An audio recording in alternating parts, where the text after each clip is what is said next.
Hi, pool guy. Hello, pool girl. How are you? I'm good. How are you? Good. Should we do an episode? Let us talk for a while. How about that? Okay. Ooh. About what? Anyway, so I had a topic I wanted to touch on today. We'd gone to the last show in search of some influential women in the industry. Because I know from as the pool girl perspective, it would be interesting to explore some of that. I mean, I think as a pool guy, I'd be really interested in that as well. But coming at it from your perspective, the industry, being a woman in the industry, I know that I would like to search out and find some women that are making a real difference, that are standing out above everyone else and doing something. And it's a bit difficult to find. And maybe I just don't know where I'm looking, maybe I just don't know who to talk to. But I thought it'd be worth touching on that, knowing that our company has become so female-centric. And we've done such amazing work from the construction perspective with women on the crew and oftentimes playing majority of the crew. And those are women in influence within the job. But I would like to explore a little bit about what would it take for a woman to be influential in the industry. So any thoughts around that? Well, I'm just trying to think back to the show, and I do know that one of the concepts that we wanted to talk about coming back from the show was definitely women in the industry. And there are definitely women at the shows. I know a lot of women have jobs and roles with the manufacturers and even with some of the publications. I don't know that there has been a spotlight shown on women in the construction roles or in the leadership of companies as much as it's been male-centered. And when we're looking at even people that are on the speaking docket at the shows, I know that there's some women that taught some classes, probably more in the marketing end of things. On the show floor, though, when it came to some of the construction tips and techniques, I know it was, even Genesis had a lot of men involved there. Mm-hmm. So I would think that there aren't a lot of women maybe who find themselves in a role like I am as a partner in a company. Mm-hmm. And just thinking back too, which is I'm almost silly to think about, but not really, because I do steer the company, having won the Masters of Design award back in 2013, you and I were both named because we're both principals in this company. Mm-hmm. And I think that looking at women in the industry, the way that I would look at it is how many women are running companies and active in the construction and the building side of things, because we can definitely find women like sprinkled throughout everything else. Sure. But I think that there is kind of that gap in the construction and the building. Well, and is it that we as society, as progressive as we've become, still aren't quite ready? I would think that we're ready, but somehow there's this gap between, from a construction perspective, there's a gap between men and women's roles there. And, maybe just because it's so traditionally been a man's I think place. It goes further into skilled trades, because if I said we need to call a plumber and Julie the plumber showed up, we would probably be a little surprised that there's Julie who's a plumber, and I'm sure there is Julie the plumber in many cases. Right. But I think we just as a society have become so conditioned to there being a little bit of a distinction between fields that women are naturally drawn to, maybe naturally or maybe stereotypically, and then fields that men are drawn to. So I think that it goes beyond just the pool industry, and I think it's more of a social norm in our culture. So from an educational standpoint, really that's where it starts, is how can we educate the world that it's okay for a woman to work in construction. And it reminds me, just last night I was flipping channels, maybe the night before, TV channels late at night, and either the DIY channel or one of those, there's the, I don't know if it's Fixer Upper or what it is, her name is Nicole Curtis. And I think she's predominantly does a lot of renovation work. Something in rehab. Maybe that's what it is. Rehab addict. Yeah. And she was working on this big house, and I'm assuming it's in Detroit because most of her stuff is in the city. And she was having the gas line was being hooked up that day. And here's a woman hooking up the gas line, and Nicole Curtis was so surprised, and she said, I'm shocked and surprised in all my years and hundreds of gas lines I've had hooked up, meters hooked up on the side of the house is the first time a woman has ever done it. And the woman was like, oh, really? I didn't realize. And Nicole had just said, yeah, I've gotten so used to me and 30 to 40 men on the job that I'm shocked, surprised, and inspired to see another woman on the job. Yeah. And I thought, she was even bringing light of it in a much larger scale because it's a television show. And, however she got to where she's at, I don't know. I don't know her story at all. I've never really watched anything she's done. I just know that she's, someone who refurbishes house and redoes houses. And I think that there's such a space in there, as we found out, just a feminine masculine energy part of construction and what we do, that feminine brings so much yummy richness to the product and the project and what we're doing, not because the women on the crew are doing it differently, but their approach or their feeling or their thought is different. And there's so many different parts about being a man, being a woman, but when we blend that, it's magic. And I think the industry in general, talking about our industry, really there's an opportunity. Again, it starts education way early. How do we get girls at 15, 16, 17, 18 years old to start looking at the industry as a means to make a living? Well, I think role models in the industry definitely do that. And as you're talking, I'm thinking too about women who would find themselves in skilled trades. They would do it because they have some kind of a calling toward it, but they wouldn't necessarily call extra attention to themselves, because then they would That's be not their role. Yeah, they just want to do it. Mm-hmm. So I think part of the reason that we don't see more women is because they're not calling attention to themselves. But I really think if they did, or if they were featured in some way, it could kind of push them out front mm-hmm. as role models, so that other people coming up could see that. And I know that there's pushes in different industries. I know in engineering, there's definitely different organizations that are in existence to push more women in those roles, and in the math and sciences in schools and things like that. But I think it's such a cultural norm kind of for there to be boy jobs and girl jobs and girls are like taking home ec. Not that schools have home ec anymore, and right. Boys were steered toward wood shop. And at those early ages, it's a lot easier to be kind of just guided by, like, you don't want to stand out, you want to fit in, you don't want your adolescent years to be rough in any way. Well, that was part of that system, too, in the 1950s, post-World War II, 50s and 60s. When you think about World War II and the men going off to the war, and the women become Rosie the Riveters, going into work in manufacturing, work in developing and building all of these things, and all of a sudden the woman was seen as a much greater role in the workforce because there were no men there. But then notice what happened as soon as the men came back. Exactly. All of a sudden it was like, let's push them back under the rug, and let's develop a system that says men do this and women do this and boys do this and girls do this, and girls take home ec and boys take auto mechanic shop, and all of that stuff happened. And I do see that we're ripe for change. And you talked role models, and I was just thinking, I was also surfing Facebook within the last day or two, and I happened to catch something about Allie. And if you remember, I just thought, I think it was Victor Banta's daughter, Allie. And so for those of you who don't know who Allie is... But okay, go ahead. Okay, go ahead. No, anyway, so I followed this link just to see what she was doing. And I realized, now Allie came to us because we knew her dad, and she was looking for a summer job.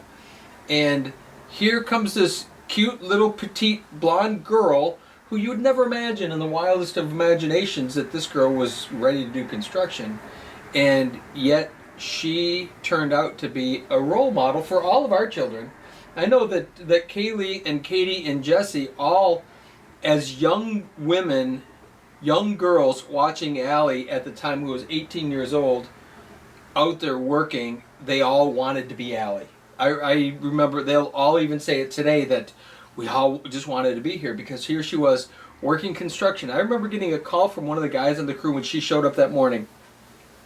And he goes, what do you want me to do with her? I said, what do you mean? He goes, well, girl out here, what should I do? I said, work her like crazy, you know? And so he wasn't easy on her at all, and he worked her really hard. And the amazing thing is Allie took it all, and she worked harder than anybody else. And I remember stopping out that afternoon to the job, and here's the guy holding the steel panels, and she's sweating her butt off, tightening everything down, and she was just going. And he took me literally when I said, work her hard. And what we saw in her was she was willing to work and sweat with the best of us. She was willing to just do whatever it took, and then she wouldn't quit. She wanted to mix concrete. She wanted to do whatever. I remember one particular day, it was around 100 degrees out, and everyone was just feeling like they're going to pass out because it was so hot. She was mixing concrete for us. We were building a retaining wall or something, and she was beet red, soaked from head to toe, beet red. And I said, Allie, go to McDonald's, sit in the cool for a while. And she said, I'm not going if you're not going. And she just kept right on, and she didn't stop. And that really inspired a lot of people, because here's this dinky little blonde girl just working like she couldn't stop. And it was pretty amazing. And there's just a bunch of stories came out of that period of time. And so many of the girls said, oh, I just want to be like Allie. And the net result is they very much all became Allie. Because we've had all these other young, beautiful, itty-bitty, teeny girls doing just heavy, hardcore, day-to-day work and finding a way to love it. And I think Allie paved that way because she loved it. She didn't tolerate it. I remember we replastered a pool in the local community here, and we had some other guys help us, and Allie was there, and she was working her butt off. It was another 102 degree day, and everyone was laying in the shade trying to cool off, and here's Allie mixing as fast as she could go. And she got concrete burns all up and down her legs, but she never stopped. We finished that job because Allie was there, and she just kept going and going and going. As these guys looked like they were passing out all the way along the road, here's Allie just going. And I think there's a testament to the will. She desired to do it, I imagine, in some cases to prove that she could, that this was the role that she could do, that just because she was a woman, you couldn't tell her no. But I think she also just had that tick inside of her, that heartbeat. And I really appreciate that, because that's been my way. If we talk about certain ways, that's been my way, is you just plod along and you continue. You may not be the fastest person in the room, but you go continually and you never stop. And I saw that in Allie, and so I saw the female version of what I myself to be at that time was someone who just continued to go. And I learned from my brother-in-law Mike many years ago. He said, I'll never win the race, but I'll always finish the race. He was always one of those guys who, it didn't matter how long the race was, it didn't matter how long it was going to take to do something, he was rarely going to be the guy first to cross the line, but he was always going to cross the line. Even when most of the people quit, Mike would always cross that line. And I think that's kind of what Allie was, and she reminded me a lot of me in that respect. But then she inspired this whole new crowd of girls to say, I want to do that. I want to learn. I want to be more. I want to do more. I want to, press that boundary of what is expected out of man versus women in construction and all of that stuff. So how do we inspire that? How do we continue to inspire that? Well, I think we can look at Allie, and she was definitely a great example, but she wasn't doing it for accolade, and that was even before we did a lot of videos. So there's not a lot of record of what she was doing, and I think the way that we in the industry can create more of that is to shine a light on that a little bit more. People that have influence and who have the opportunity to talk about that and share kind of some of the, diversity on the team and things like that. That's a way to encourage that, and then just telling the stories about it. Well, then maybe that's a goal for us moving forward, is how can we showcase them more? How can we get them to share their message and their words more on the job? Well, that's the question too. Do they have a message and do they have words, or are they just doing the work because they want to do the work? So I think that's the thing too. As more women do more of these roles than some of them who have the natural tendency to be more vocal or want a little bit more of the spotlight. You know, they'll come forward, but as it is now, the examples are kind of few and far between, and there are more people who want to just put their head down and do the work than be on camera, because even look at our crew and my daughter and your daughters, do they want that spotlight? I'm sure they appreciate the accolade, but no one of them is saying, oh, you're here, videotape me, I have something to say. That's a good point. I think that as... Could we foster that, though? Or do we... I think we can encourage Do we damage the essence of what is by pushing into another role? I think encouraging to the point that they're comfortable, and maybe educating them on how abnormal it is and how they could influence somebody else. Spark a movement. The 7-year-old and the 8-year-old and, you know, the Sanders girls who watched the girls on our crew work. Now they're probably more likely to be open to growing into a role like that as they get older, because they saw the role models. So sometimes it's merely by witnessing what other people are doing, but I think we could encourage them that not create a sense of responsibility in them necessarily, but a spark that they're a little bit different, and shining a light on that little bit of difference is probably a really positive thing. Well, I think that I would like to see that, because I know how much our lives and our company have changed as a result of embracing this, which really had nothing to do with embracing. It was really allowing. Well, we talk about embracing and we talk about allowing, and I'm more on the office side of things, but I do know that there are differences that you've said when you have women on a crew versus men on a crew. The style of work, while the girls can keep up with the guys, there in some cases is just a difference in the amount of brawn that comes to the job. So maybe a girl is going to still work hard and give it her all, but maybe she has to do 2 wheelbarrow loads, where a guy with maybe that just muscle structure that's different could handle it in 1. So I think it's not different accommodations, but it's different expectations. And allowing and to understand that. And I know that's definitely been a bit of a challenge isn't the word, but I've had to be aware of it and acknowledge that there are just some differences in terms of how it gets done. It still always gets done, and always gets done brilliantly, but you're right, it is a bit different, and having to play to that a little bit. Understanding it. Yeah. And I think just, you brought up the brawn, a great example, and I noticed this year, witnessing how amazing these girls have been with literally everything we've done. But we used to, in the past, when it was male-dominated crew, it was a full bag of cement and sand to create one big load in the wheelbarrow, and then that got pushed to wherever to carve and cut and do whatever with. Well, what they do now today is a half. So it's a half bag and the half the amount of sand, but it's manageable. And so what they're able to do, instead of, does it take a little bit longer? Probably, but is it significant enough? No. But it makes sense, because then they can work through, especially when the crew consists of 3 girls.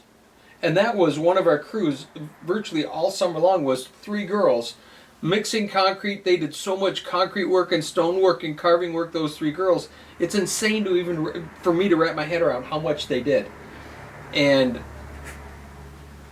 just understanding that and allowing that to be what it is served me so well, because I could have gotten frustrated with that, knowing what we've done in the past with bigger, brawnier guys that could do more and whatever, but the work doesn't necessarily get done any faster, it doesn't get done any better if you do it quicker and any of that, and it just makes so much sense. But here's these girls that just performed like I can't even believe. And then again, I used the example a couple days ago when we poured that concrete countertop, and here's these girls that absolutely did a stunning job. I can't even imagine having done that without them. And I was there to do all of it as well, but the fine detail touch stuff wasn't me. It was them. And then noticing mistakes I had made, that was another really interesting point, was there was one mistake and then one we need to try to figure out how to fix this that I had forgotten to do.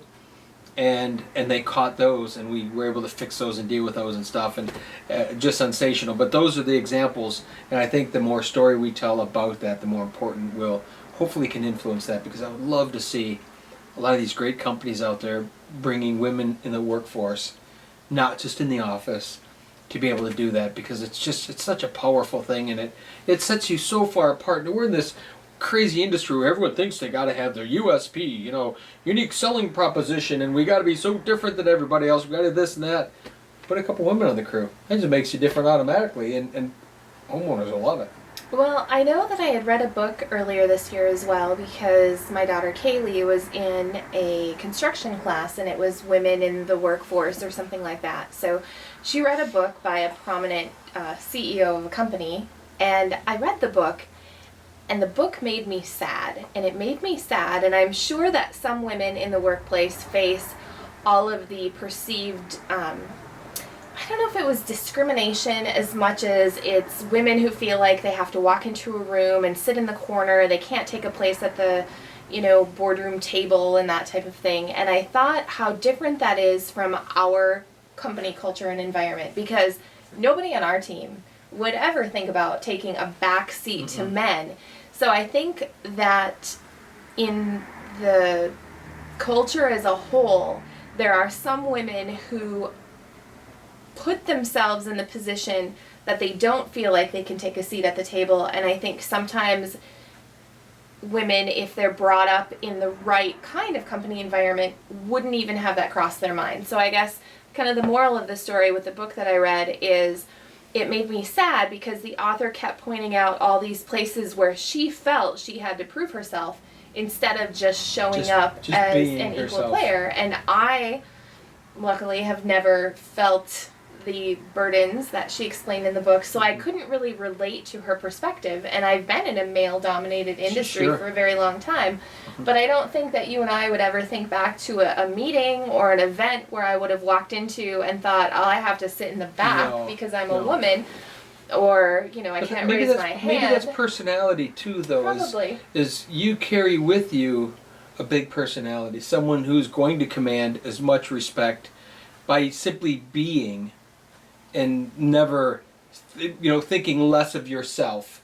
Because as soon as you take that role and you step back and you sit in the corner, as much as you think it's playing the game, it's thinking less about self. Yeah. And I don't think that that's in your makeup. I think you're a really strong person who knows and feels exactly who and what you are. And I don't think that you would live with yourself if you walked into that room and cowered to men or other women, whatever. There's a place of respect, and I don't mean that because you don't disrespect people at all, but you're never going to cower to that just because some tape in your head says a woman's place is in the home, or the woman's place is in the corner, or a woman's place, whatever the tapes are that people have in their heads. Is deferring to men. Yes, like men are somehow supposed to be that, right. Yeah. And I think that's one of the joys of working with you, that you bring to the table, is we're always going to be on equal playing field, no matter what. No matter what we're doing, I never see you or want you to step back and be less than. Whether we're talking construction or marketing or any of the things that we do, you carry that equally, because you were once on a female crew. You and one of your girlfriends ran pool closings and pool openings, and look at what happened there and how people took it in different ways, like, are you qualified, are you capable? And so you were pre-Allie the inspiration, and Karen too, for that matter, because Karen had run our store, and then I needed help on a rock job, and she came out and never went back to the store because she loved the rock so much. But Karen brings a softness to everything. She doesn't carry the leadership part of it. And I think she's not as bossy. she's not as bossy for sure. Yeah. And so she sort of just melded right in, but you taking command and putting together your own female crew to go do this pool service work, and you were the predecessor to Allie. I think Allie's role was prime for these young girls of ours.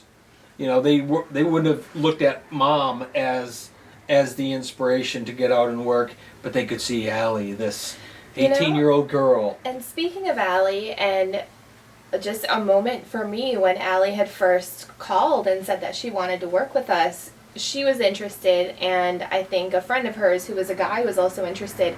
And I remember I was on the phone with her, and I said, who's interested? And she said, well, I am. And for a minute, I was just kind of taken aback. Like, you want to work on the construction crew? And of course, we said, sure, show up and we'll see how it works, just as we would with anybody else. But I remember very distinctly in my own mind pausing for a minute going, well, what's going on with this? That was a very different world. Out of the ordinary and unexpected. Yeah. And it even took me, all empowered and whatever else we want to say, it took me a minute to process through that. And yet today, if any girl called and said, I would like to work, we wouldn't even think twice about giving them an opportunity to at least get a day or two and to see how they are. Definitely. But certainly at that time it was so new. And we're not talking ancient history, we're only talking half a dozen years ago. This isn't forever ago, this was just a matter of a few years ago. On that same job, there was also a day where we had to wheel concrete, and it was down a hill, and we had put a word out via social media that we just needed a couple of helpers for the day. And we got 3 guys that were going to show up and wheel concrete, and Allie was on that job as well. And I remember the day that they showed up, one of the guys shows up in his $200 sneaker, big poofy sneakers. Tennis shoes that weren't tied and his preppy clothes. And we're like, you do know that we said you're wheeling concrete today, right? And I think you lent him a pair of boots or shoes or something, because just completely unprepared and no concept even of what was happening that day. So really interesting things in younger generations. Last year I remember having a conversation with the local woman here who runs the Blueprint place where we have all our prints made up.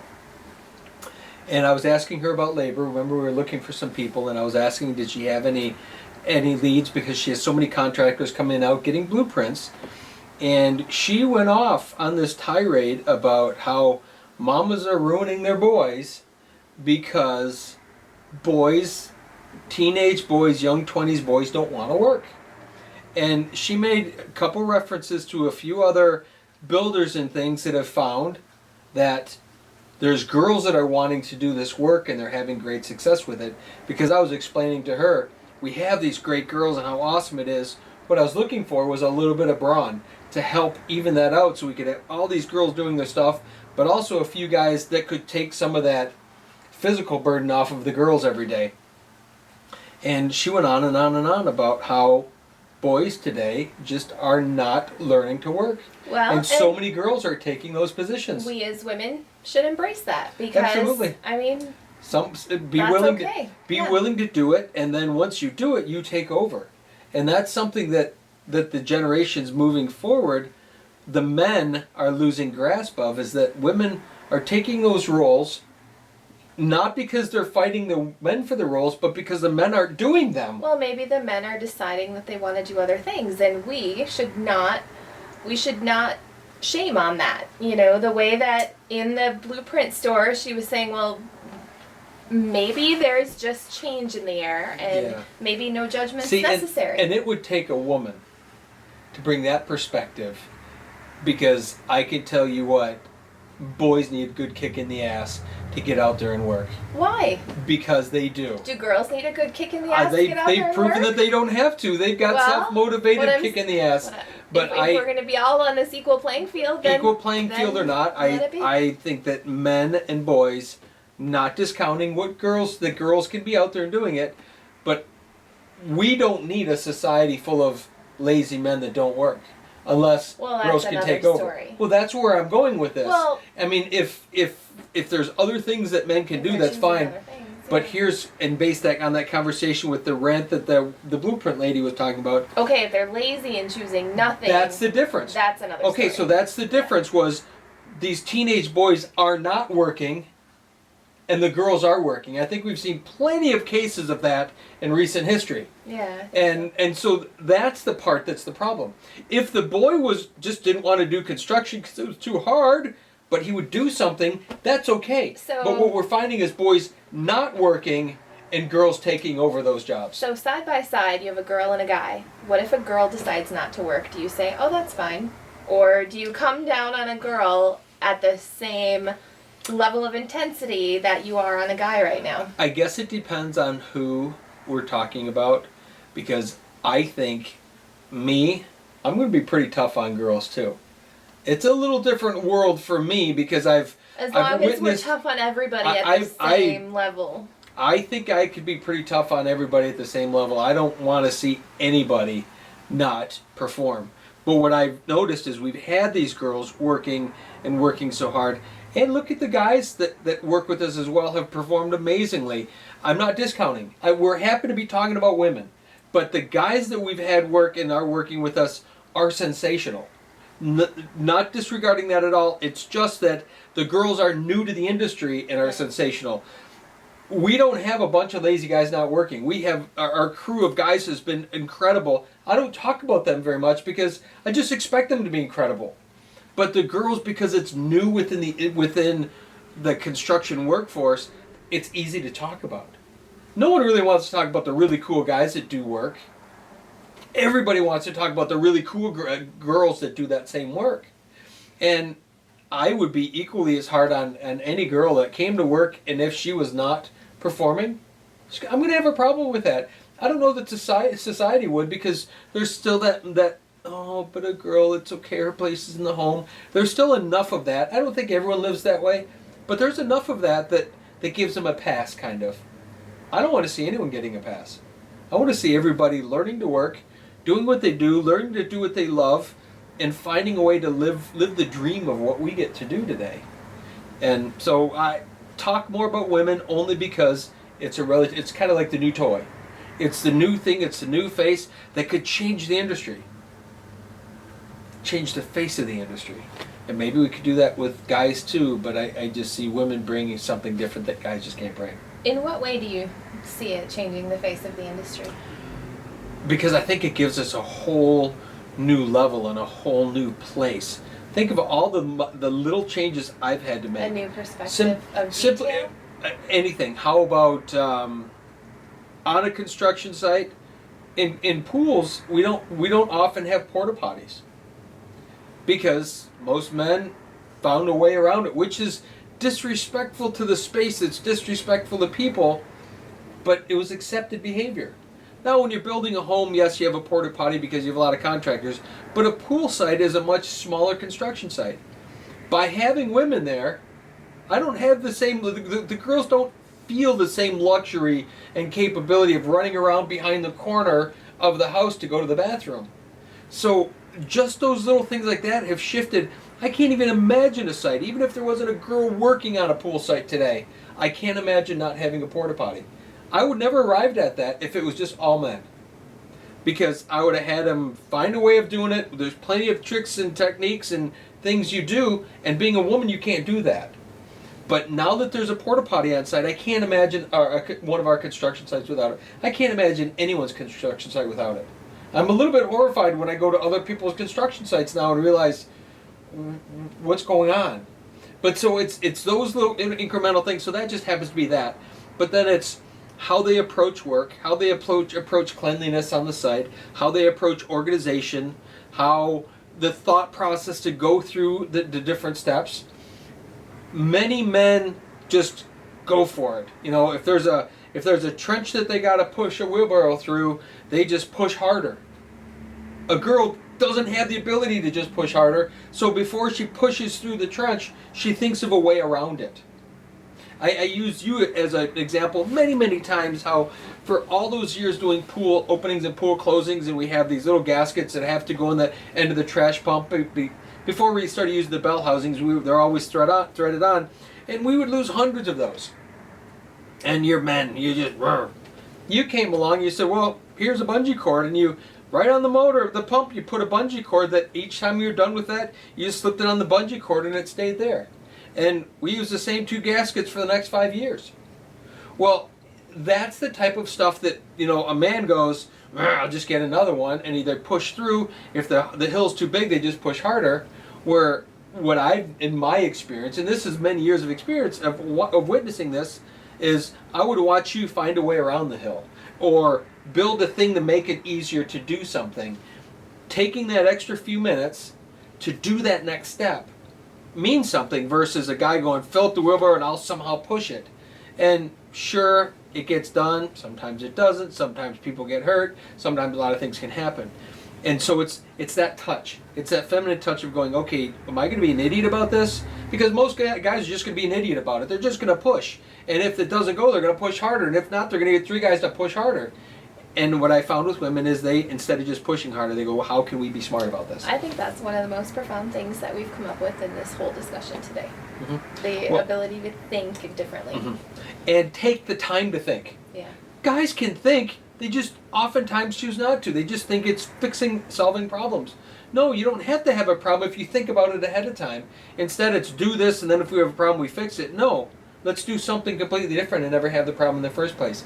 That's what women have brought to the table for me.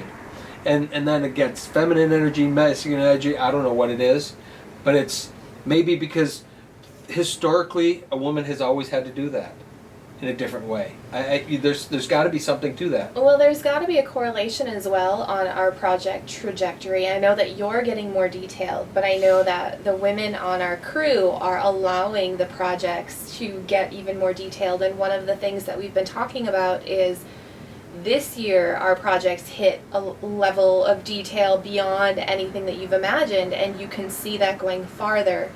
And there are very detail-oriented men, but perhaps because of the thought process and the way that we're doing things now, it's allowing us to grow into that a little bit more naturally. Mm-hmm. Well, and it makes sense. I think what we've learned in kind of the culture of the company today is allowing people to gravitate to the role that they really enjoy to do.